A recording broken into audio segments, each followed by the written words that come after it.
4월 22일 KMA 뉴스브리핑입니다. 정부와 의료계가 생활방역체계 전환에 대한 방안을 논의했습니다. 김강립 보건복지부 차관과 최대집 대한의사협회장, 이명진 병원협회장은 어제 서울 광화문에서 회의를 가졌습니다. 이날 최대집 회장은 아직 코로나19 종식을 말할 수 없는 상황이라며 필수적인 사회활동을 하면서 생활 속에서 방역을 실천하는 방법을 찾아야 한다고 말했습니다. 또 생활 방역 전환을 위해선 중소병원에 대한 적극적인 지원이 필요하다고 강조했습니다. 진료체계 변화에 대한 의견도 나왔습니다.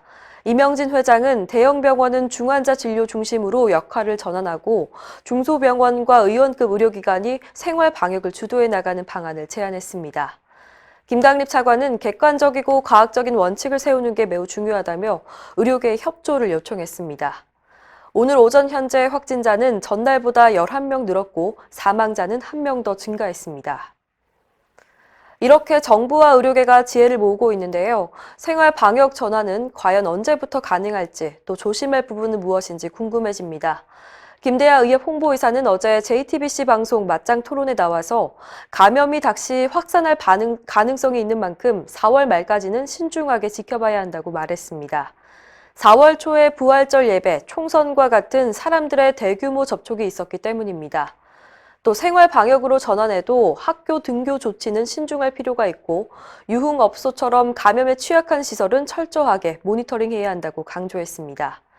특히 국민이 자칫 사회적 거리두기가 종료된 걸로 오해하지 않도록 보건당국이 정확한 메시지를 보내야 한다고 조언했습니다. 올겨울 코로나19가 또다시 대유행할지도 모른다는 얘기 어제 전해드렸었죠. 그 근거 중에 하나가 바로 항체 때문입니다. 세계보건기구 조사 결과 코로나19에 감염됐다가 완치된 사람 중에서 항체가 생긴 경우는 2에서 3%에 불과합니다. 걸렸던 사람이 다시 걸릴 가능성이 매우 큰 겁니다.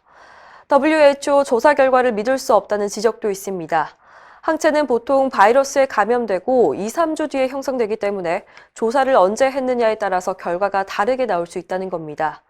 실제로 중국에서 확진자를 대상으로 검사하면 90% 이상에서 항체가 나온다고 합니다. 코로나19 항체가 면역력을 제공하는지도 문제인데요.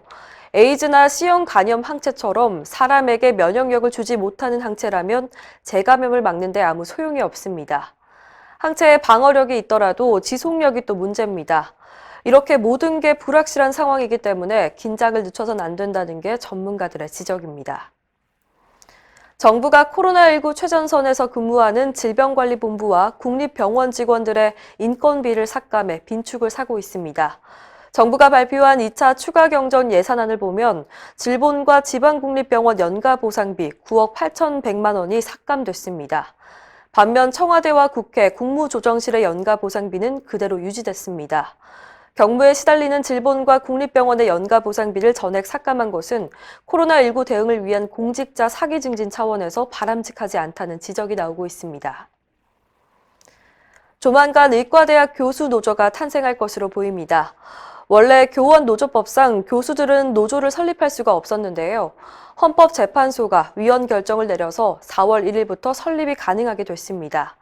전국 교수노조는 이미 고용노동부에 노조 설립 신고서를 제출했고 전국의과대학 교수협의회도 노조 설립을 위한 준비에 들어갔습니다. 의대교수협의회는 노조가 설립되면 의대 교수들도 근로자 신분에서 부당한 근무 환경 개선을 위해서 대학병원과 협상할 수 있을 것이라고 전망했습니다. 이상으로 뉴스브리핑을 마칩니다. 자세한 사항은 의협신문을 참고하시길 바랍니다.